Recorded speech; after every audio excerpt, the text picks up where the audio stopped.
Varicose veins కి సరైన చికిత్స కోసం సంప్రదించండి ఎవిస్ హాస్పిటల్.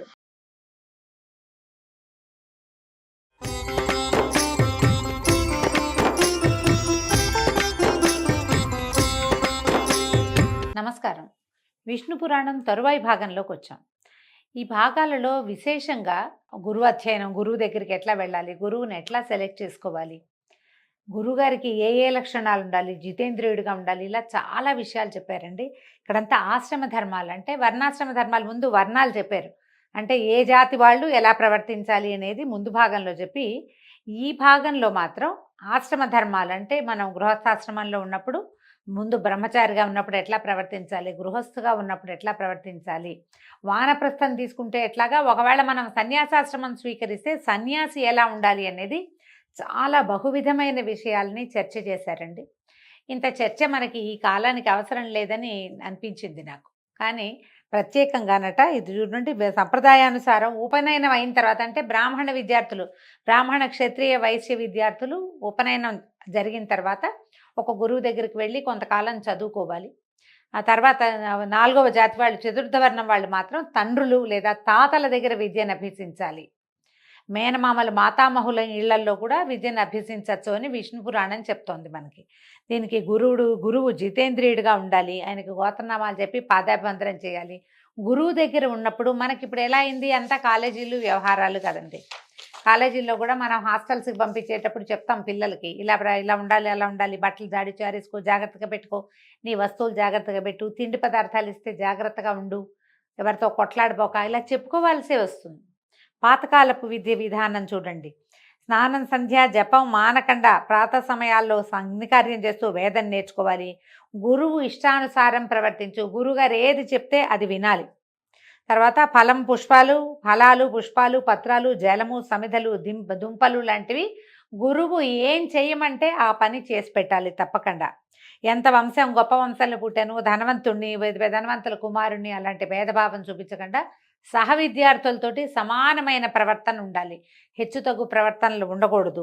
బ్రహ్మచర్యం పాటించాలి. గురుదక్షిణని యథాశక్తి సమర్పించి ఆయన అనుజ్ఞను పొంది తర్వాత గృహస్థు అవ్వాలి. ఈ బ్రహ్మచర్యాశ్రమంలో ఉండగా విద్యార్థి దశని ఎంత సజావుగా చేయాలో ఈ విష్ణు పురాణం చాలా స్పష్టంగా వివరంగా చెప్తుంది.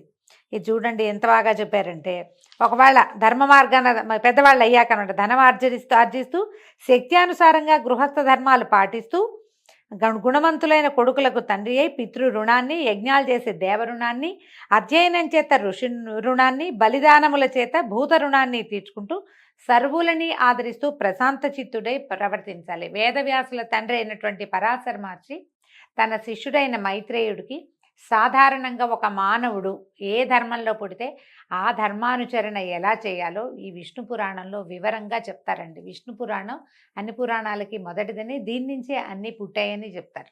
కొన్ని కథలు ఇందులో బ్రీఫ్గా కనపడతాయి మనకి. వీటిని ఎలాబరేట్గా వివరంగా చెప్పబడినవి తర్వాత పురాణాల్లో కనిపిస్తుంది. సన్యాసులు, బ్రహ్మచారులు, వేద విద్యార్థులు, తీర్థయాత్రలు చేసేవారు, పరదేశీయులు, గతిలేక ఆకలితో అలమటించేవారు, బాటసార్లు ఒకవేళ తమ ఇంటికి వస్తే సవినయంగా వాళ్ళకి ఎదురేగి లోపలికి తీసుకొచ్చి యథాశక్తి అన్నపానీయాదులతో ఆదరించాలి. గృహస్థుడికి సత్కారమే బహుపుణ్య ఫలప్రదం, దాన్ని మించిన పుణ్యకార్యం లేదట.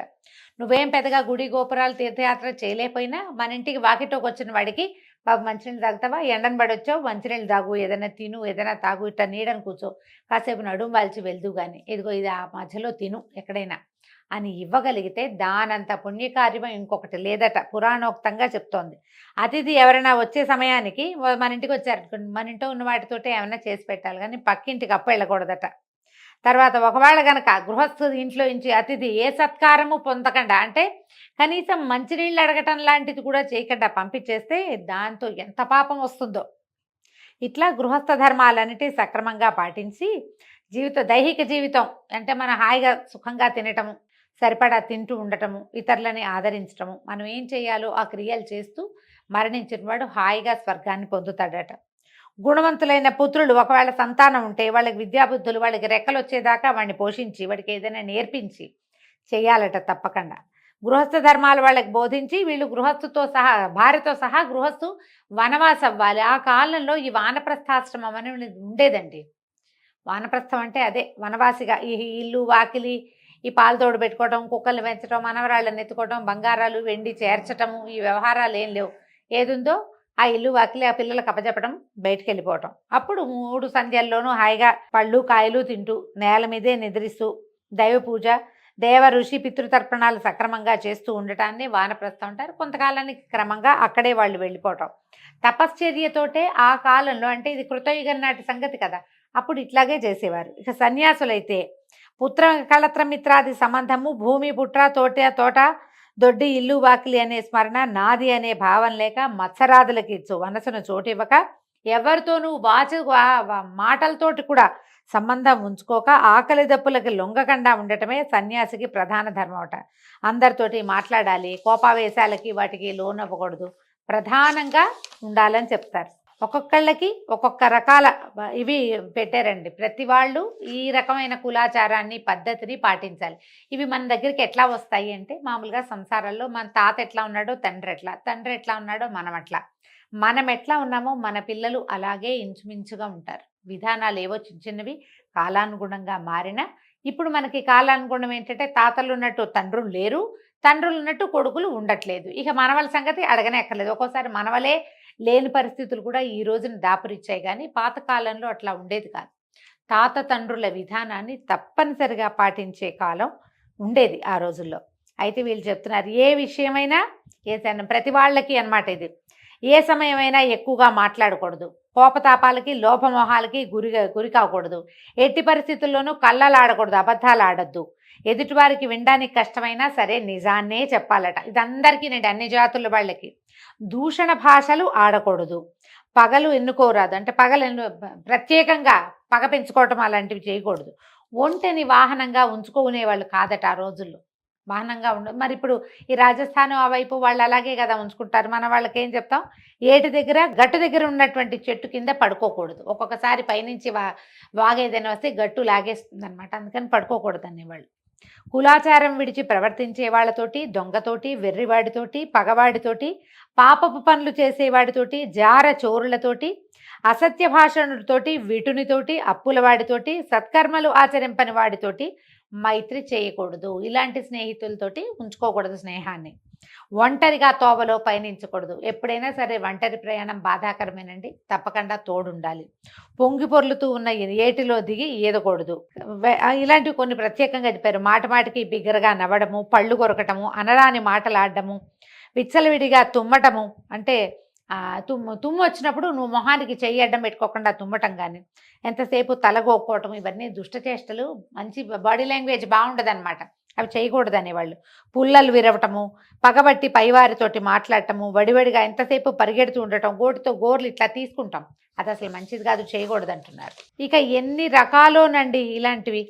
ఎవరు లేని ఇంటి యందు ఎవరు లేని చోట ఉండకూడదు. ఇప్పుడు కూడా చూడండి, ఎక్కడైనా సరే ఖాళీగా ఉన్న ప్రదేశాల్లో ఒకటే ఇల్లుంది, ఎవ్వరు లేరు, కప్పుకుని ఆ ఇంట్లోకి వెళ్తే ఏ ప్రమాదమో వస్తుంది, వెళ్ళకూడదు. ఆడపిల్లల్ని ఎక్కడికైనా పిలిస్తే, అమ్మాయిలు వెళ్ళిపోతున్నారు, వాళ్ళు పిలుస్తాడు ఎవడో, రమ్మంటారు, వీళ్ళు అక్కడికి వెళ్తారు, అక్కడ ఏదో జరగకూడదు జరుగుతుంది. పొరపాటును కూడా ఒంటరిగా ఉన్న మగవారిని కలవకూడదు అని రాస్తున్నారు. ఇది విష్ణు పురాణంలోనే చెప్పబడింది చూడండి. ఎవరు లేని ఇంటి యందు ఎవరు లేని చోట ఉండకూడదు. గురువు, బ్రాహ్మణుడు, దేవ విగ్రహం ఎదురైతే తల ఉంచుకోవాలట, దానికి ఎదురుగా వెళ్ళకూడదు, కొంచెం పక్కగా వెళ్ళాలంటున్నారు. కొన్ని ప్రత్యేకమైనవి, హోమ భస్మాన్ని, ముళ్ళు, మలము, తెగిపడిన కేశాలు, ఎముకలు, ఎంగిలి, స్నానానంతరం తడిచి ఉన్న నేల, వాటిని ముట్టుకోకూడదు. వాటన్నిట్లలోనూ బ్యాక్టీరియా ఉంటుందండి, అందుకని అది మంచిది కాదంటారు. జుట్టు విరబోసుకొని రాత్రివేళ వీధి గుమ్మంలో నుంచోకూడదు. సరైన వస్త్రాలు, ఒంటి నిండా వస్త్రాలు లేకుండా ఇంట్లోంచి బయటికి వెళ్ళకూడదు. వియ్యము కయ్యము తనకి తగిన వారితోటి చేయాలి, ఎవరితోటి పగబెట్టుకోకూడదు. బలవంతునితోటి పగ, బలహీనుడితోటి చుట్టరికము, చాటుమాటుగా ఎవరికైనా ధనం ఇవ్వటము, కోరి కలహానికి దువ్వటము కాని పనులు. ఇవి చూడండి ఎంత విచిత్రమైనవి చెప్తారు.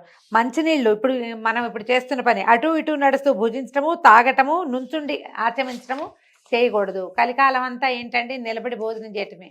ఎంత ఖరీదైన పెళ్లిలో అయినా బఫే ఫుడ్ తప్పదు, ఎవరు వడ్డించట్లే. ఇప్పుడు నిలబడి, మన ఇళ్లలో కూడా మనం గబగబా బయటికి వెళ్ళాలంటే నిలబడి టిఫిన్ చేసేస్తాం. కనీసం కొన్ని పద్ధతులైనా మార్చుకోవాలండి. పురాణాల ప్రకారం మన ఇంట్లో అయినా కనీసం కూర్చుని మంచినీళ్ళు తాగటం, కూర్చుని టిఫిన్ చేయటం, కూర్చుని భోజనం చేయటం, హాస్పిటల్ వేసుకుని నేల మీద ఒక 5 నిమిషాలు సమయం ఇస్తే సరిపోతుంది. ఆరోగ్యం పాడవకుండా ఉంటుందట. ఎక్కడికైనా వెళ్తే తప్పకుండా ఎండలో అయినా వానలో అయినా గొడుగు వాడాలట. ఎంత పురాతనమైన పద్ధతి చూడండి. రాత్రిపూట అడవిలోకి వెళ్ళేటప్పుడు తోడు లేకుండా వెళ్ళకూడదు, ఆయుధం లేకుండా అసలు వెళ్ళకూడదట. కర్రో కత్తో ఖచ్చితంగా ఉండాలి. ఊళ్ళల్లో నుండి నాకు తెలిసి మా ఊర్లో కూడా పాలేళ్ళు వాళ్ళు పెద్దవాళ్ళు సాయంకాలం పూట బయటకు వెళ్తే కర్ర చేత్తో పుచ్చుకుని వెళ్ళేవాళ్ళండి. కర్ర లేకుండా నడిచేవాళ్ళే కదా, అందరి దగ్గర చేపాటి కర్రలు ఉండేవి. జ్ఞాపకం చేసుకోండి, మీ ఊళ్ళల్లో కూడా మీరు అలాంటివే చూసుంటారు. ఈ రకంగా మనం సదాచార సంపన్నులుగా సాత్విక గుణాలు కలిగిన వాళ్ళమై పరపీడ పరనింద చేయకుండా ఉంటే కనుక పావన జీవనం అవుతుంది. ఇది పవిత్రమైన జీవితం కిందే లెక్కట. ఇది జన్మాంతమందు వీళ్ళు పుణ్యలోక నివాసులు అవుతారు. అయితే అక్కడి నుంచి పితృకాండ కూడా అడిగారు, ఎట్లా పితృకార్యాలు చేయాలి, ఎవరైనా మరణిస్తే ఏం చేయాలి అని అడిగితే ఇప్పుడు దీనికి ఒక్కొక్కటి ఒక్కొక్క పద్ధతిగా చెప్తారండి. బ్రాహ్మణులకు 10 దినాలు, క్షత్రియులకి 12 దినాలు, వైశ్యులకు 15 దినాలు, శూద్రులకు 1 నెల సూతకం ఉంటుంది. సూతకం ఇప్పుడు మనం ఏడాది సూతకాలు ఉన్నాయి కదా, అందరికీ కాదు, కొంతమందికి ఒక్కొక్క రకమైన సూతకం ఉంటుంది. ఆ సూతక విధిని కూడా ఎట్లా మనం భోజనం పెట్టాలి, ఎవరు ఎలా చేయాలి.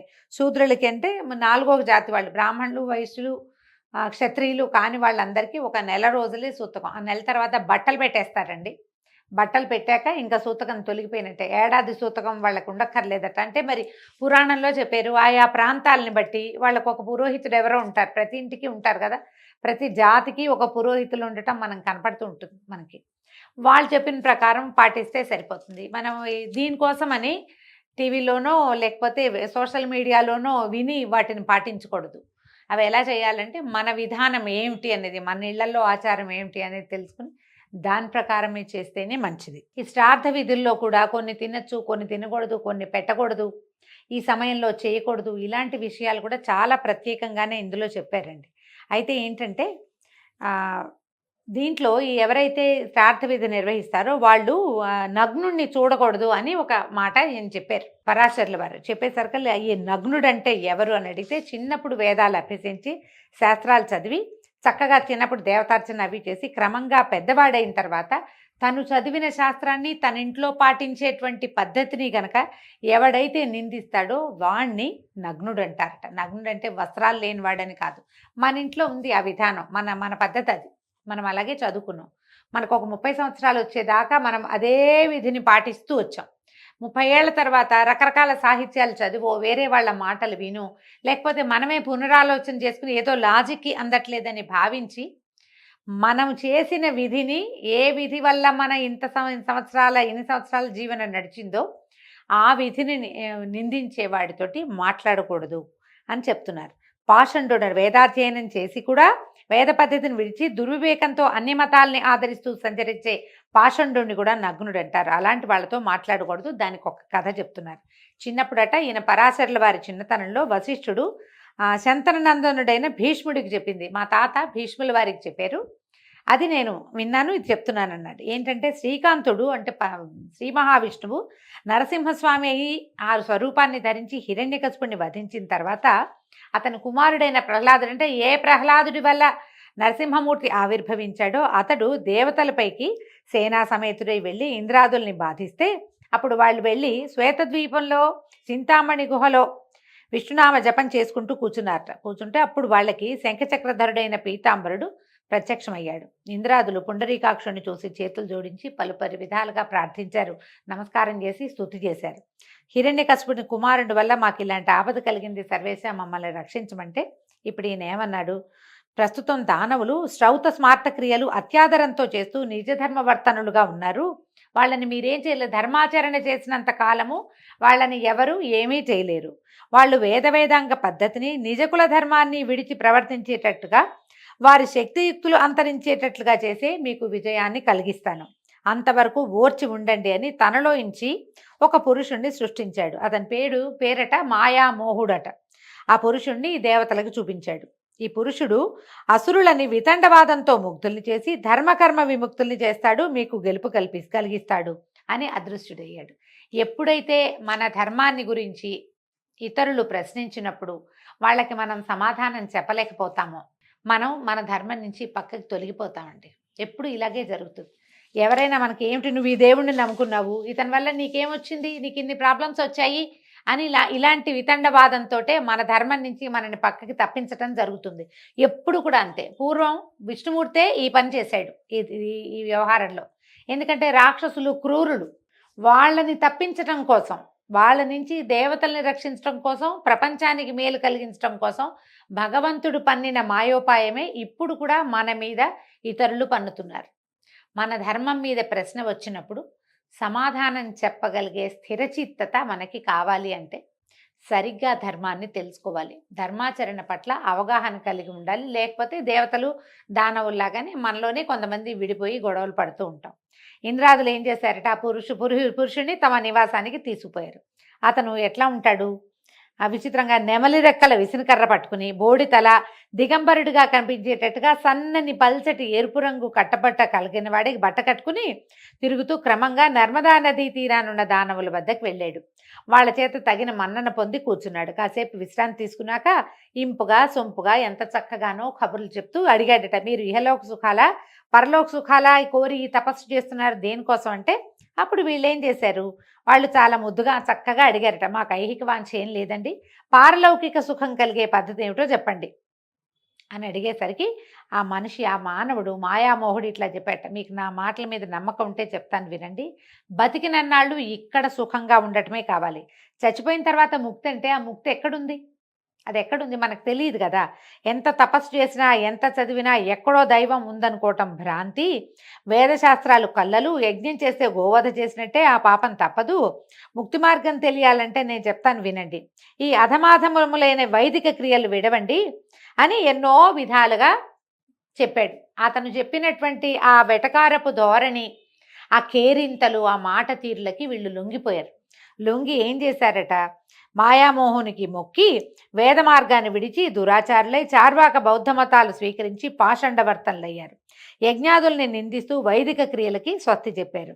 అలా ఉండగా ఒకనాడు ఆ మాయాపురుషుడు యజ్ఞం చేస్తున్న ఒక సోమయాజి వద్దకు తన దానవ శిష్యులతో వెళ్ళి అడిగాడట, నువ్వు జీవహింస చేస్తే పాపం అని వేదాలు చెప్తుంటే నువ్వు దయమాని జీవహింస చేస్తున్నావు, అహింస పరమోధర్మ అంటే అహింస పరమధర్మం కదా, ఆ మాటను స్మరించి ఇలాంటి చెడు పనులు విడిచి ఈ పనులు మానేసి ఈ హోమంలో ఎంతో కొంత పశుధ వధ జరుగుతుంది, అది పాపం అని చెప్తున్నాడు, దానివల్ల నీకు చాలా పాపం వస్తుంది. అహింస ఎట్లా ఉంది, అక్కడ యజ్ఞంలో హింస జరుగుతుంది ఎంతో కొంత, ఇప్పుడు ఈ హింస వల్ల ఎక్కువ పాపం వస్తుందని అతనిని ఎన్నో రకాల మాటలు చెప్పి అందులోంచి తీసుకొచ్చేసాడు బయటికి. ఇట్లా వేదాలు యజ్ఞాలు విడిచి పైతృక క్రియల్ని మరిచి నాస్తికుడైన వాడినే నగ్నుడు అంటారు. ఈ విధంగా దానవులు నాస్తికులైపోయి దైత్య దానవులు నాశనం అయిపోయారు. వీళ్ళు ఏం చేశారు, దేవతలు మాత్రం వైదిక ధర్మాన ప్రవర్తిస్తూ జవసత్వాలు కలిగిన వాళ్ళే అనాయాసంగా అసురులను వధించి మునపట్లాగా యజ్ఞభాగాలు పొందుతూ సుఖంగా ఉన్నారు. ఇది కరెక్టా, ఇది న్యాయమేనా అంటే, ఇప్పుడు న్యాయము అన్యాయము భగవంతుని మించి మనకు తెలియదండి. ఆయా కాలాలను బట్టి ఏది న్యాయము ఏది అన్యాయము అనేది నిర్ధారింపబడేది. మనం ఇప్పుడున్న కాలం వేరు, మనం చదివి తెలుసుకుంటున్న ఈ విష్ణు పురాణం నాటి కాలం వేరు. కాలానుగుణంగా ధర్మం చిన్న చిన్న రూపాలు మార్చుకుంటూ ఉంటుంది, ఇట్లా చెప్పబడింది. కాబట్టి ఈ రకంగా మనం ఏం చేయాలి, ఇలాంటి వాళ్ళు ఎవరైనా సరే ధర్మాన్ని విడిచిన వాడితోటి స్నేహం చేయకూడదు అని మనకి పరాశర మహర్షి మైత్రేయుడికి తెలియజేస్తున్నారు. అయితే ఇలాంటి వాళ్ళతోటి మాట్లాడద్దు, స్నేహం చేయొద్దు అని స్పష్టంగా చెప్తూ, ఇలాంటి వాళ్ళతో స్నేహం చేస్తే ఎలాంటి సమస్యలు వస్తాయో వేరే కథలో తెలియజేస్తారండి. ఆ కథని రేపు ఉదయం విందాం. అంతవరకు సెలవు, నమస్కారం.